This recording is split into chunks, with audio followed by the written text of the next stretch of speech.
शान्ताकारं भुजगशयनं पद्मनाभं सुरेशं विश्वाधारं गगनसदृशं मेघवर्णं शुभांगं श्रीलक्ष्मीकान्तं कमलनयनं योगविद्यानगम्यं वन्दे विष्णुं भवभयहरणं सर्वलोकैकनाथम्। जय सिया राम। आपके अपने चैनल धार्मिक कथाएं में एक बार फिर से आप सभी का बहुत बहुत स्वागत है। कार्तिक मास के शुक्ल पक्ष की चतुर्दशी को बैकुंठ चतुर्दशी कहते हैं।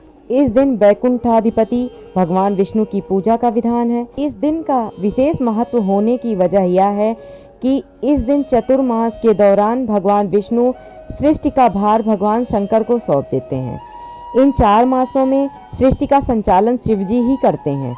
4 मास सोने के बाद देव उठनी एकादशी के दिन भगवान विष्णु जागते हैं और बैकुंठ चतुर्दशी के दिन भगवान शंकर सृष्टि का भार पुनः भगवान विष्णु को सौंपते हैं।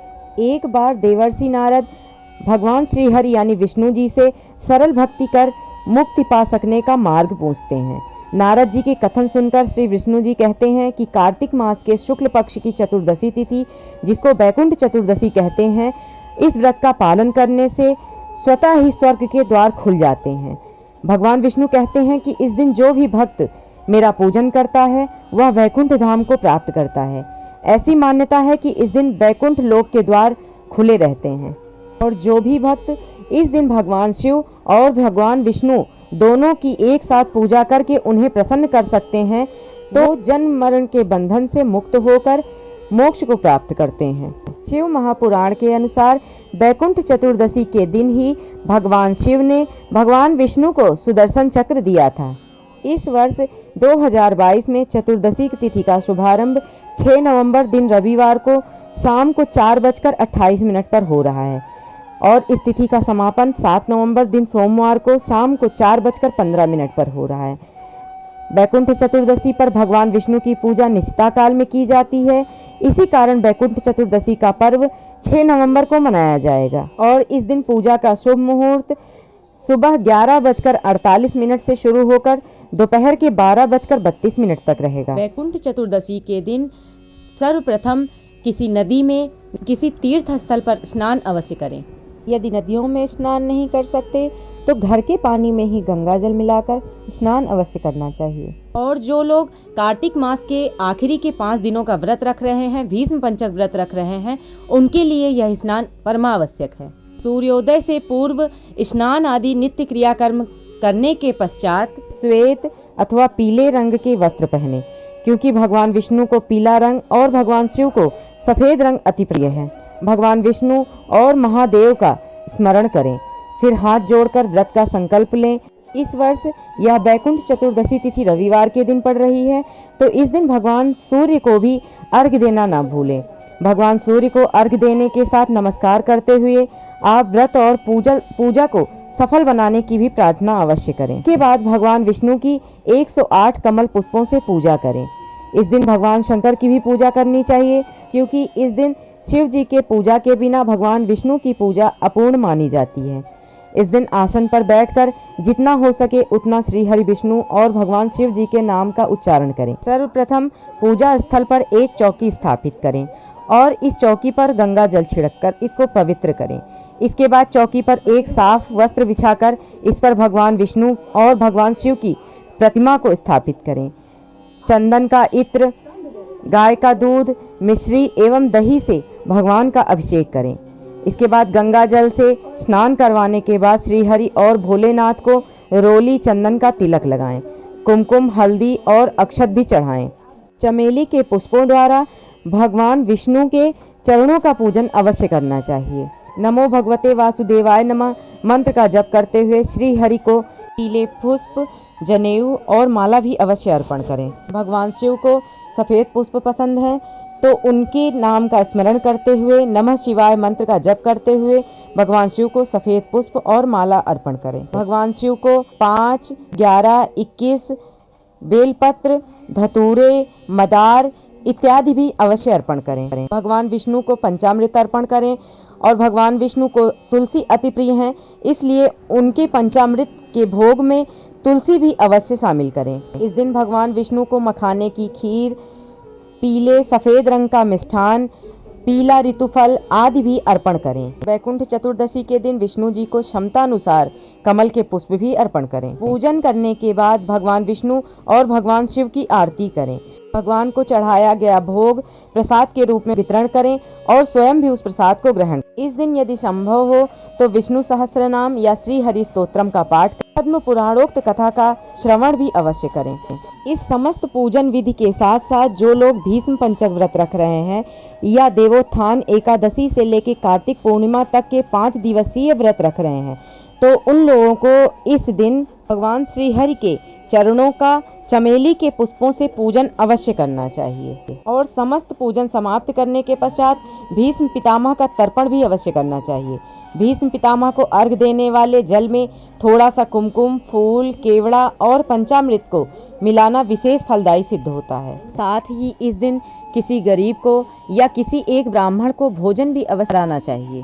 संध्या काल के समय तुलसी वृक्ष में, आंवले के वृक्ष में, घर के आंगन में, घर के मुख्य द्वार पर, पीपल के वृक्ष में, घर के पास जो मंदिर हो वहाँ, तीर्थ स्थलों पर, नदियों में दीपदान भी अवश्य करना चाहिए।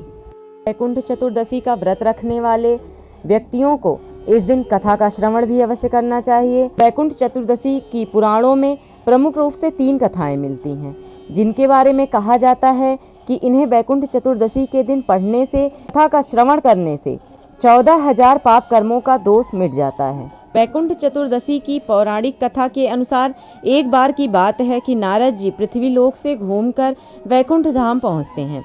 भगवान विष्णु उन्हें आदर पूर्वक बिठाते हैं और प्रसन्न होकर उनके आने का कारण पूछते हैं।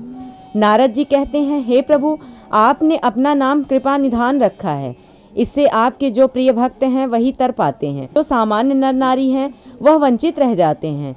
इसलिए आप मुझे कोई ऐसा सरल मार्ग बताएं जिससे सामान्य मनुष्य आपकी भक्ति कर मुक्ति पा सकें। सुनकर विष्णु जी बोले, हे नारद, मेरी बात सुनो। कार्तिक शुक्ल पक्ष की चतुर्दशी को जो नर नारी व्रत का पालन करेंगे और श्रद्धा भक्ति से मेरी पूजा अर्चना करेंगे, उनके लिए स्वर्ग का द्वार साक्षात खुले होंगे। इसके बाद विष्णु जी जय विजय को बुलाते हैं और उन्हें कार्तिक चतुर्दशी को स्वर्ग के द्वार खुला रखने का आदेश देते हैं। भगवान विष्णु कहते हैं कि इस दिन जो भी भक्त मेरा थोड़ा सा भी नाम लेकर पूजन करेगा वह वैकुंठ धाम को प्राप्त करेगा। इसके पश्चात दूसरी कथा का भी श्रवण करें। दूसरी कथा के अनुसार, पौराणिक मतानुसार, एक बार भगवान विष्णु देवाधिदेव महादेव का पूजन करने के लिए काशी आए। वहां मणिकर्णिका घाट पर स्नान करके उन्होंने 1000 स्वर्ण कमल पुष्पों से भगवान विश्वनाथ के पूजन का संकल्प लिया। अभिषेक के बाद जब वो पूजन करने लगे तो शिव जी ने उनकी भक्ति की परीक्षा के उद्देश्य से एक कमल पुष्प कम कर दिया। भगवान श्री हरि को पूजन की पूर्ति के लिए 1000 कमल पुष्प चढ़ाने थे। एक पुष्प की कमी देखकर उन्होंने सोचा, मेरी आंखें भी तो कमल के ही समान है, मुझे कमल नयन और पुंडरीकाक्ष कहा जाता है। यह विचार कर भगवान विष्णु अपनी कमल समान आंखें चढ़ाने को प्रस्तुत हुए। विष्णु जी की इस अगाध भक्ति से प्रसन्न होकर देवाधिदेव महादेव प्रकट होकर बोले, हे विष्णु, तुम्हारे समान संसार में दूसरा कोई भक्त नहीं है। आज की यह कार्तिक शुक्ल चतुर्दशी अब वैकुंठ चतुर्दशी कहलाएगी और इस दिन व्रत पूर्वक जो पहले आपका पूजन करेगा उसे वैकुंठ लोक की प्राप्ति होगी। भगवान शिव ने इसी वैकुंठ चतुर्दशी को करोड़ों सूर्यों की कांति के समान वाला सुदर्शन चक्र विष्णु जी को प्रदान किया। शिव जी तथा विष्णु जी कहते हैं कि इस दिन स्वर्ग के द्वार खुले रहेंगे। मृत्यु लोक में रहने वाला कोई भी व्यक्ति इस व्रत को करता है वह अपना स्थान वैकुंठ धाम में सुनिश्चित कर लेगा। द्वितीय कथा का समापन होता है। इसके पश्चात तृतीय कथा का भी श्रवण करें। तृतीय कथा के अनुसार धनेश्वर नामक एक ब्राह्मण था जो बहुत बुरे काम करता था। उसके ऊपर कई पाप थे। एक दिन वो गोदावरी नदी में स्नान करने के लिए गया। उस दिन वैकुंठ चतुर्दशी थी। कई भक्तजन उस दिन पूजा अर्चना कर गोदावरी घाट पर आए थे। उस भीड़ में धनेश्वर भी उन सभी के साथ में था। इस प्रकार उन श्रद्धालु के स्पर्श के कारण धनेश्वर को भी पुण्य मिला। जब उसकी मृत्यु हो गई तब उसे यमराज लेकर गए और नरक में भेज दिया। तब भगवान विष्णु ने कहा कि यह बहुत पापी है, पर इसने वैकुंठ चतुर्दशी के दिन गोदावरी स्नान किया और श्रद्धालुओं के पुण्य के कारण इसके सभी पाप नष्ट हो गए, इसलिए इसे वैकुंठ धाम मिलेगा। अतः धनेश्वर को वैकुंठ धाम की प्राप्ति हुई। जिस प्रकार से धनेश्वर को भगवान विष्णु ने अपने लोक में स्थान दिया, उसी प्रकार से सभी मनुष्यों को भगवान अपने लोक में स्थान दें, सभी मनुष्यों के दुख दूर करें, इस धरती पर उन्हें समस्त सुखों की प्राप्ति हो और सभी धर्म कर्म करते हुए अंत समय में उनको मोक्ष की प्राप्ति हो। इस कामना के साथ आज की इस वीडियो का समापन मैं यहीं पर कर रही हूँ। आशा करती हूँ कि यह वीडियो आप लोगों को अवश्य ही पसंद आई होगी। यदि वीडियो पसंद आई हो तो कृपया लाइक करें और मेरे चैनल को सब्सक्राइब भी करें। साथ ही बेल आइकन को भी प्रेस कर दें ताकि मेरी वीडियोस की नोटिफिकेशन आप सभी को मिलते रहें। और साथ ही इस वीडियो को ज़्यादा से ज़्यादा शेयर करें ताकि सभी मनुष्यों को इस कथा का श्रवण करके उनको भी पुण्य की प्राप्ति हो और भगवान विष्णु के बैकुंठ धाम में उन्हें भी स्थान मिल सके। साथ ही कमेंट बॉक्स में भगवान श्री हरि और भगवान शिव का नाम लेना भी ना भूलें। धन्यवाद।